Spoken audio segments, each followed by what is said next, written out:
Lakini Chama cha Mapinduzi wilaya ya Tabora mjini na wananchi wote wa wilaya ya Tabora mjini tunapenda kumshukuru sana Mheshimiwa Rais wetu na mwenyekiti wa Chama cha Mapinduzi ndugu Samia Suluhu Hassan kwa kuleta fedha zote hizi za ruzuku kwa ajili ya shughuli za maendeleo na uendeshaji kwa wilaya yetu ya Tabora. Lakini pia Chama cha Mapinduzi wilaya ya Tabora mjini kinapenda kutoa shukrani za dhati kwa mkuu wa mkoa wa Tabora ndugu Balozi Daktari Batrida Briani kwa kuendelea kuwa madhubuti katika kuhakikisha kwamba kila fedha inayoingia inasimamiwa kikamilifu kufanya kazi katika malengo yaliyokusudiwa. Mheshimiwa mkuu wa mkoa amekuwa hatulii, anakwenda katika wilaya zote, anazunguka.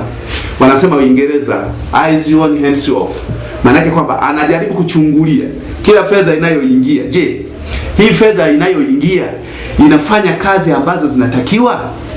Kwa hiyo sisi Chama cha Mapinduzi wanasema mnyonge mnyongeni, haki yake mpeni. Sisi tunamshukuru sana Mheshimiwa mkuu wa mkoa na yeye kwa kuendelea kuwa jicho letu kwenye ngazi ya mkoa. Chama cha Mapinduzi pia tumpongeze mbunge wetu Emmanuel Adamson Mwakasaka kwa kuendelea kuhangaika na kupiga kelele bungeni kama mwakilishi wa jimbo la Tabora mjini kwamba pale ambapo tunakuwa na upungufu anasema kule sisi tunapata fedha, tunafanya maendeleo.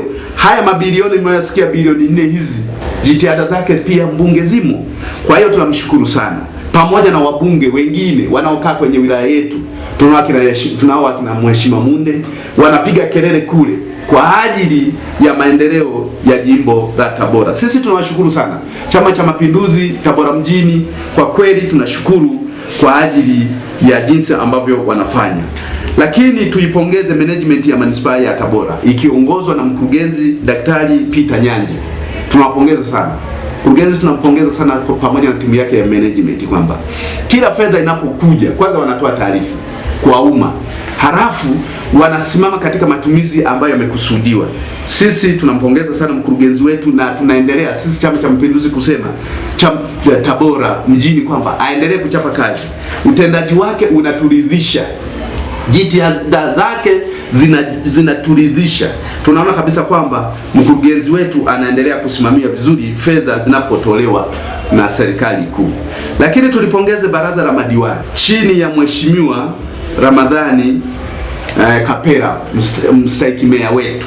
Kwa hiyo baraza la madiwani Tabora ya manispaa tunalipongeza sana. Kwa heshima ya pekee pia nimshukuru Mheshimiwa Rais Mama Samia Suluhu Hassan kwa jinsi ambavyo amekuwa mwenyekiti mzuri kwa ajili ya chama chetu, amekuwa kiungo kizuri kwa ajili ya kuleta maendeleo, na sisi tulioko huku wasaidizi hatuna budi ya kujisifu na kuona kwamba tuna rais ambaye anatulea vizuri, mwenyekiti wa chama chetu cha Mapinduzi anayetulea vizuri. Lakini nishukuru pia nishukuru chama changu kwamba kimeendelea kuwa mfano katika vyama, na ndio maana ukiangalia katika vyama ambavyo vipo, naweza nikasema Afrika labda vimebaki viwili, Chama cha Mapinduzi pamoja na chama cha ANC kule South Africa. Sisi tunasimamia ilani, na ilani tunaposimamia ni pamoja na kusikiliza kero za wananchi. Kwa hiyo niwasihi sana viongozi hawa ambao wamechaguliwa waweze kufanya kazi kwa ajili ya wananchi wa Tanzania na wanachama Chama cha Mapinduzi wilaya yetu ya Tabora.